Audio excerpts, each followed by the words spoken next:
Assalamualaikum warahmatullahi wabarakatuh. Kembali lagi di channel Jurnal Horor. Untuk cerita kali ini berjudul Rumah Pesugihan Pocong. Malam ini terasa begitu sunyi. Bulan dan bintang dengan kompaknya enggan bangun dari peraduan, sehingga menambah pekatnya cakrawala. Waktu sudah mendekati pukul 1 dini hari. Namun tetap saja larutnya malam tak mampu membuat wanita itu terlelap. Sementara itu di sampingnya, buayan malam telah membuat anak-anaknya terlelap dengan pulasnya. Sedangkan suaminya masih dalam perjalanan setelah bekerja. Dan udara malam ini menambah komplitnya kantuk tak jua mau beranjang sana. Udara terasa sangat lembab, membuat siapapun takkan mampu tidur lelap terbuai mimpi tanpa bantuan alat pendingin. Sementara di ruangan sempit berukuran setengah lapangan voli itu, hanya ada sebuah kipas angin tua yang semburan anginnya tak mampu menjamah semua penghuni kamar. Sebuah suara berisik muncul dari teras rumah. Yesi berinisiatif untuk melihatnya, takut kalau ada maling. Namun kakinya langsung lemas ketika saat dia membuka pintu rumahnya yang mendapati wanita yang sangat menyeramkan sedang berdiri di pintu rumahnya. Wanita yang bagian atasnya berwujud manusia, sedangkan bagian bawahnya bertubuh ular. Matanya yang merah melihat Yesi dengan beringas. Siapa kamu? Tanya Yesi terbata-bata disertai tubuh yang gemetar. Percuma kau tahu, karena aku akan memakanmu, jawab siluman ular dengan seringai yang semakin menyeramkan. Apa salahku? Kau tak salah apa-apa. Aku hanya ingin memakanmu, ucap siluman ular sembari melancarkan serangannya untuk menerkam Yesi. Aku tak mau. Yesi menghindar dan berlari keluar rumah. Dan pada saat yang bersamaan, sang suami tercinta hampir sampai di halaman rumah. Jalan mas, jalan terus. Yesi meminta suaminya agar tidak memasuki halaman rumah. Dengan raut wajah bingung, suaminya pun menurutinya. Baiklah, aku tak akan memakanmu, tapi dia. Siluman ular dengan licik merubah mangsanya. Jangan kau sakiti bapak anak-anakku. Yesi berlari mengejar siluman ular yang sedang memburu suaminya. Namun apalah daya, walau sudah berlari dengan sekuat tenaga, ia tak mampu mengejarnya. Wah, jangan! Teriak Yesi dengan tubuh yang bersimbah peluh. Astagfirullah, mimpi apa ini? Batin Yesi. Diusapnya wajahnya yang penuh dengan keringat. Akhirnya Yesi duduk di pinggir ranjangnya, melihat ke sekeliling kamar dengan mata yang nanar dan jantung yang berirama cepat debarannya karena pengaruh mimpinya. Perasaan Yesi semakin tak karuan setelah mendapati bahwa suaminya belum tiba juga di rumah. Padahal waktu sudah menunjukkan pukul 2 dini hari. Dengan cemas Yesi buru-buru mengambil air wudhu, bermunajat pada Tuhannya. Sebelum kita lanjut ke ceritanya, bagi teman-teman yang belum subscribe channel ini, jangan lupa untuk subscribe terlebih dahulu agar channel ini bisa lebih berkembang. Dan jangan lupa untuk menyalakan lonceng notifikasinya agar tidak ketinggalan cerita-cerita menarik lainnya. Di saat Yesi sedang gelisah dalam mimpinya, seorang pria malah sedang sibuk mencari-cari sesuatu di jalanan. Di parkiran motor yang dikendarainya, kepala pria itu terus saja tertunduk pada aspal. Sesekali ia menyibak-nyibakkan rumput di pinggiran jalan itu dengan kakinya. Tanpa sadar ia sudah berada di tengah-tengah jalan. Namun terus saja ia berjalan sambil mencari. Suara klakson sebuah bus menyadarkan pria itu. Dia menengok ke kirinya. Matanya silau karena sorot lampu dari bus yang sedang berusaha menghentikan lajunya. Pria itu terjatuh di pinggir jalan. Untung saja ada yang mendorongnya, sehingga dia lolos dari maut yang sudah ada di ujung hidungnya. Allahu Akbar. Astagfirullah. Hampir saja aku celaka, batinnya. Pria itu menenangkan dirinya beberapa saat, lalu mulai mencari tahu siapa tadi yang mendorongnya dan menyelamatkannya. Namun tak ada siapapun di sana selain dia. Meremang seketika bulu romanya. Tanpa pikir panjang, pria itu langsung beranjak pergi dan melupakan apa yang tadi dicarinya. Assalamualaikum, Ma. Ma. Yesi mendengar suara suaminya mengucap salam. Dia pun bergegas membukakan pintu. Alhamdulillah, kamu akhirnya pulang juga, Pak. Kamu gak kenapa-napa kan tadi di jalan? Yesi merasa lega melihat suaminya. Loh, memang kenapa, Mah? Kok kamu nanyanya begitu? Tanya sang suami dengan bingung. Sambil mengambilkan segelas air untuk suaminya minum, Yesi menceritakan tentang bunga tidurnya. Setelah mendengar penuturan Yesi, suaminya pun menceritakan apa yang baru saja dia alami. Aku kayak orang kesirep, Mah. Sampai gak sadar, tahu-tahu udah di tengah jalan. Ya sudahlah, Pak. Yang penting Papa selamat. HP kan bisa dibeli lagi. Iya, Ma. Cuma ya Papa masih bingung, Ma. Siapa yang dorong Papa tadi? Mungkin Allah mengirimkan penolong tak terlihat buat nolongin kamu, Pak. Ucap Yesi sambil tersenyum manis untuk menenangkan suami tercinta. Hari berganti hari. Sejak kejadian malam itu, anak Yesi yang paling kecil yang masih balita sering terbangun tengah malam dan kerap menangis ketakutan.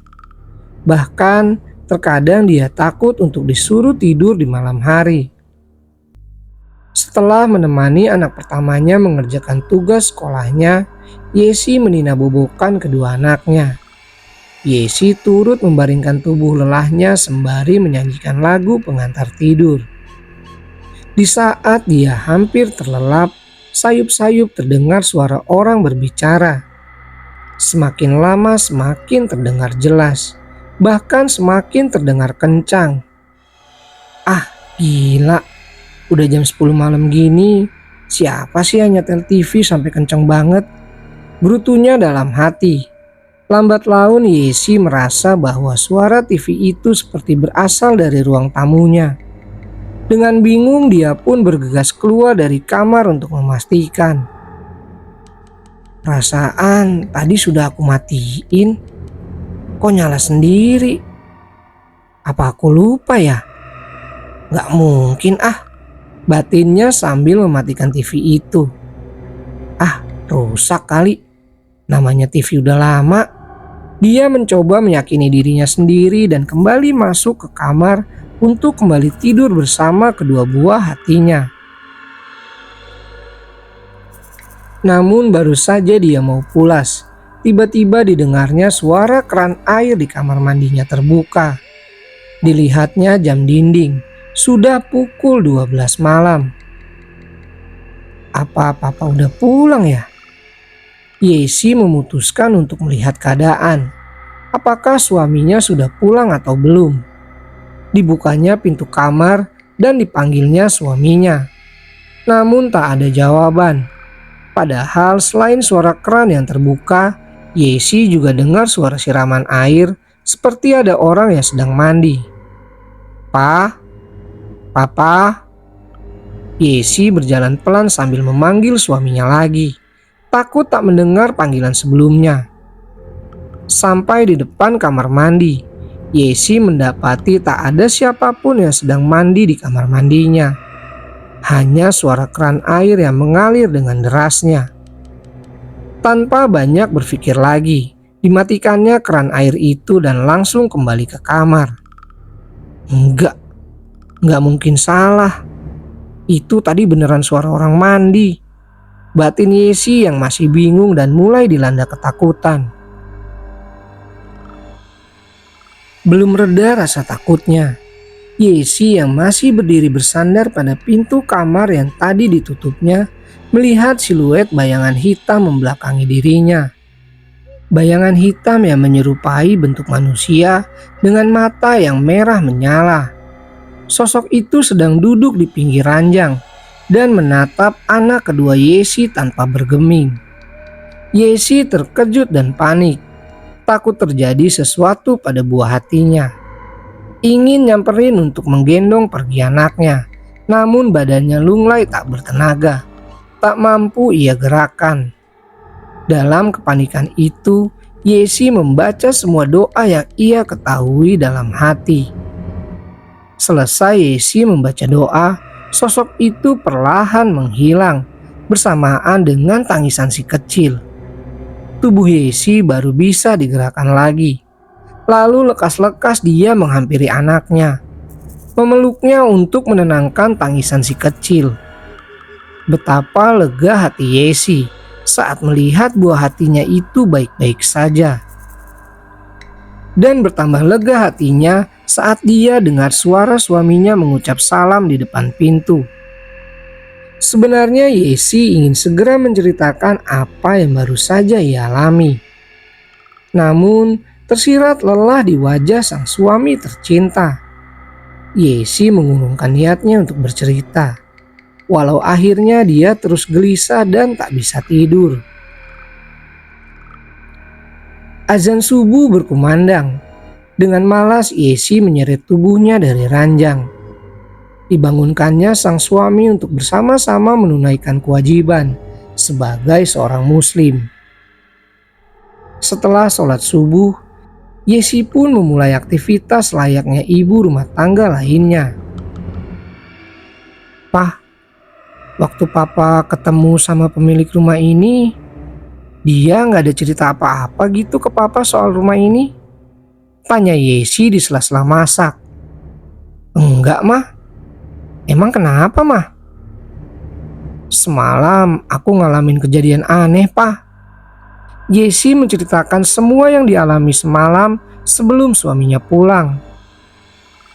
"Nanti coba papa tanya sama pemilik rumah ya mah," ujar sang suami sambil meletakkan gelas teh yang telah habis diminumnya. Yesi memang baru beberapa lama menempati rumah itu. Suaminya dipindah tugaskan ke kota itu oleh perusahaan tempatnya bekerja. Jadilah mereka terpaksa menyewakan rumah mereka di kota asal dan menyewa rumah lain di kota ini. Yesi yang masih belum familiar dengan lingkungan tempat tinggalnya memutuskan beradaptasi dengan berbelanja sayuran di tukang sayur keliling hari ini. Bukan hanya dia lemas karena tak dapat tidur nyenyak semalaman, tetapi karena dia juga penasaran dengan rumahnya. Yesi berpikir untuk lebih mengenal tetangganya dan mencari tahu lebih banyak soal rumah yang ditempatinya. "Gimana Bu? Betah nggak tinggal di sini?" tanya salah seorang ibu yang sedang memilih sayur. "Betah sih Bu, tapi kalau malam agak sepi di sini. Jadi agak gimana gitu rasanya kalau sendirian pas malam," ujar Yesi. "Tapi nggak ada kejadian apa-apa kan Bu?" tanya ibu yang lain pada Yesi. "Kejadian apa maksudnya Bu?" Yesi berusaha memancing mereka.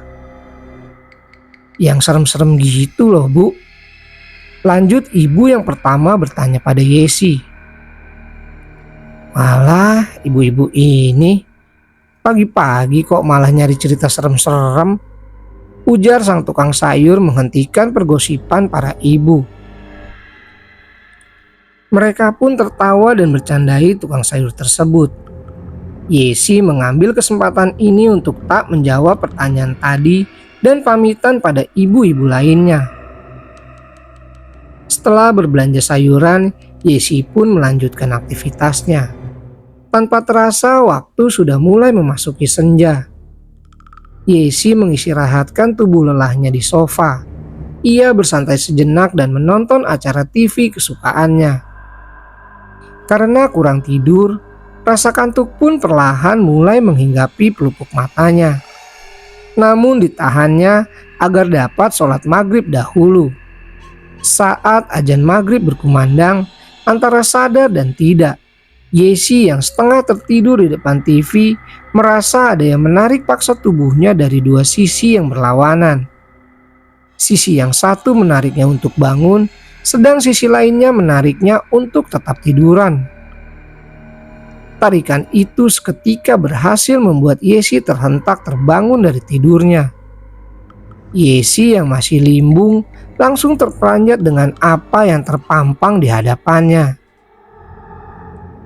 Dilihatnya tubuhnya masih tergeletak di atas sofa, namun tak sendiri. Sesosok pocong sedang berusaha untuk memasuki raganya. "Keluar dari tubuhku!" seru Yesi sembari berusaha menarik pocong itu keluar dari tubuhnya. "Tidak!" Suaranya seperti gema, terdengar jauh walau jaraknya hanya sejengkal dari Yesi. "Keluar! Biarkan aku masuk ke tubuhku!" Yesi masih berusaha menariknya, kini sambil dibacakan doa. "Baik, tapi bantu aku sampaikan pesanku pada mereka." "Baik, tapi hanya sebatas pesan, tak lebih." Setelah disanggupi, pocong itu keluar dari tubuh Yesi. Yesi terbangun dengan gelagapan. Namun langsung buru-buru diambilnya air wudhu dan sholat maghrib. Saat makan malam bersama dengan suaminya yang kebetulan libur saat itu, Yesi kembali menceritakan apa yang terjadi sore tadi. "Pesannya apa emang, Mah?" tanya suami penasaran. "Ya, aku lupa nanya Pak pesannya." "Lah, gimana sih Mama? Terus kalau kejadian kayak gitu lagi dan Papa nggak di rumah gimana?" tanya suaminya cemas. "Tadi juga kan kamu nggak ada, Pak." "Oh iya, Papa lupa Mah," ujarnya sambil garuk-garuk kepala. Yesi pun tertawa karena kekonyolan suaminya, tapi pikirannya tetap bertanya-tanya. Hatinya masih resah, pesan apa yang harus disampaikannya. Malam semakin larut, walau gelisah masih bersarang di hati, namun Yesi akhirnya terlelap berkat dekapan hangat suami tercinta. Seperti dapat mengerti kegelisahan Yesi, pocong itu kembali hadir dalam mimpi Yesi, menceritakan pada Yesi apa yang terjadi padanya dan pesan apa yang hendak disampaikannya. "Mah, bangun Mah." Suami Yesi menepuk-tepuk lembut pipi Yesi, berusaha membangunkan sang istri yang tiba-tiba saja meronta dan mengigau. "Kamu mimpi apa sih Mah?" Pocong tadi datang lagi, Pak. Dia cerita semuanya ke aku, Pak." Ya sudah. Sekarang Mama coba tidur. Besok Papa temuin pemilik rumah." Suaminya mencoba menenangkan sang istri. "Jangan lupa doa dulu, Mah," ujarnya. Saat pagi tiba, seperti biasanya, Yesi kembali memilih berbelanja sayuran di tukang sayur keliling. Tak lupa dia menceritakan apa yang dialaminya. Ibu-ibu pun mendengarkan dengan antusias bercampur ngeri. "Dulu yang menyewa rumah itu sebelum ibu sering kesurupan, Bu," ujar salah satu ibu. "Oh iya, saya juga pernah dengar itu, Bu." Tukang sayur membenarkan cerita ibu itu. "Katanya yang kesurupan itu minta kembang sama minyak buat makan," lanjut juru dengar. Dengan keterangan yang ia dapatkan, Yesi memaksa suaminya untuk ikut menemui sang pemilik rumah. Sang pemilik rumah yang sebelumnya tak ingin mengakui apa yang didengar oleh Yesi akhirnya menceritakan semuanya karena sudah tak bisa lagi mengelak. Kami sudah memanggil kiai setempat, bahkan sudah memanggil beberapa orang yang mengerti hal itu, ujar pemilik rumah. Namun tak ada hasilnya, lanjutnya. Memang kenapa Pak? Kok tak bisa diusir? Tanya suami Yesi. Itu pocong yang dipakai untuk pesugihan Pak. Pemilik rumah menghela napasnya. Dulu yang menyewa rumah itu penjual bakso. Yang jadi masalah adalah orang itu sekarang jadi gila karena istrinya meninggal. Jadi tumbal Pak. Potong Yesi yang masih terkejut. Rasanya bukan Bu. Setahu saya mereka mengalami kecelakaan saat pulang dari pasar. Istrinya meninggal di tempat karena saat jatuh langsung tertabrak kendaraan dari arah berlawanan. Ujarnya menjelaskan. Lalu yang bikin susah apa Pak? Tali pocongnya nggak ketemu Pak. Kata mereka yang mengerti hal seperti ini, untuk mengusir pocong itu, tali pocongnya harus ditemukan dulu. Sedangkan orangnya sekarang sudah gendeng. Jangankan soal tali pocong itu, namanya saja dia nggak tahu Pak. Beberapa hari setelah mendapatkan keterangan dari pemilik rumah, Yesi dan suami juga bertanya-tanya perihal pesugihan seperti ini. Namun tidak menemukan solusi apapun. Yesi yang kerap kali didatangi pocong itu dan si kecil yang selalu terbangun tengah malam membuat Yesi dan suami memutuskan untuk pindah rumah. Dan sang pemilik rumah hanya bisa pasrah mengembalikan sisa biaya sewa yang telah dibayarkannya. Oke teman-teman, sekian untuk cerita horor kali ini. Untuk teman-teman yang baru bergabung, jangan lupa untuk subscribe dan like channel ini. Serta nantikan cerita-cerita horor menarik selanjutnya di channel Jurnal Horor. Assalamualaikum warahmatullahi wabarakatuh.